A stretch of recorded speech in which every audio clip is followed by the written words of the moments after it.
Let's talk to Mark Glenn, political commentator from Idaho. Welcome to the programme. So, Mr. Glenn, Iran has time and again reiterated that it's opposed to making nuclear weapons, and the IAEA has also found no evidence that Iran has a nuclear weapons programme. So why is it that the country is still being threatened over its nuclear programme?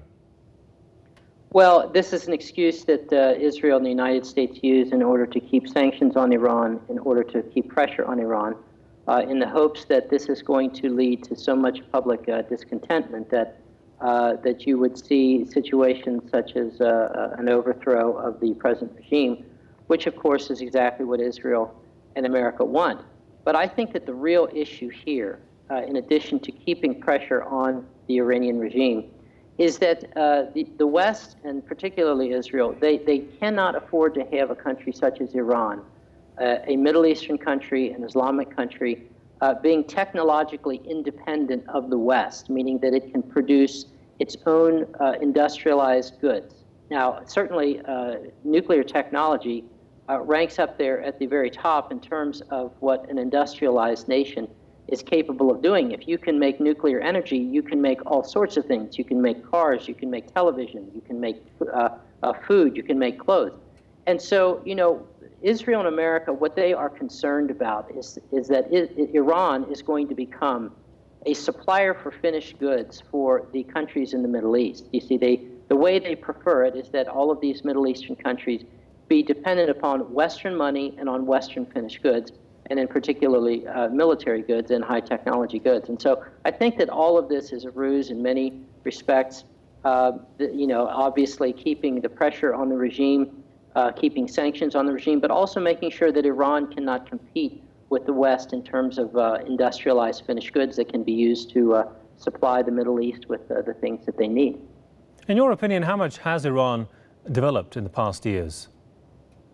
Well, I think that it's amazing, and I think that this is what keeps people such as Benjamin Netanyahu awake at night. The fact that Iran makes her own weapons, she doesn't have to import any technology. She's making satellites. She's been able to down American drones and to take the drones apart and to figure out what makes them tick. So this certainly has got, you see, because the image in the Western mind is that the average Middle Easterner, the average Muslim, they're too backwards to take care of themselves. And this is the way that the West and Israel need to keep that image going, that the Muslims can't take care of themselves, that it's only because of Western technology and Western enlightenment that the Muslims are able to function on a quote-unquote civilized level. So Iran doing what she has done, coming up with that technology, not just with satellites, not just her military technology, not just nuclear technology, but in the fields of medicine and all of these other things, this shatters the image of the Orientalist mindset that is so important to the West in order to keep the present paradigm existing with the West on top of the Middle East dictating terms. And do you think with the new Iranian administration in office, the US and its allies would be more willing to put an end to their pressures and illegal sanctions on Iran, or will nothing change? Well, I think that there is at least possibility for this change.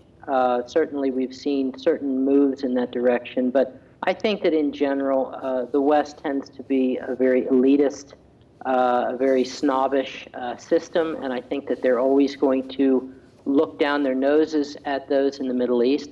And as I said, we also have to keep in mind that the West is looking at this in a very geostrategic way, which is that they cannot afford to have Iran become the nuclear center of the Middle East, and then to have all of these other Middle Eastern countries orbiting Iran in what would be a very harmonious political orbit. So in this respect, I think the United States is going to make certain noises to make it appear as if she is willing to deal fairly with Iran, but at the end of the day, I think that the old rules are simply going to dictate the terms. All right. Mark Glenn, political commentator from Idaho. Thanks for your time there, sir.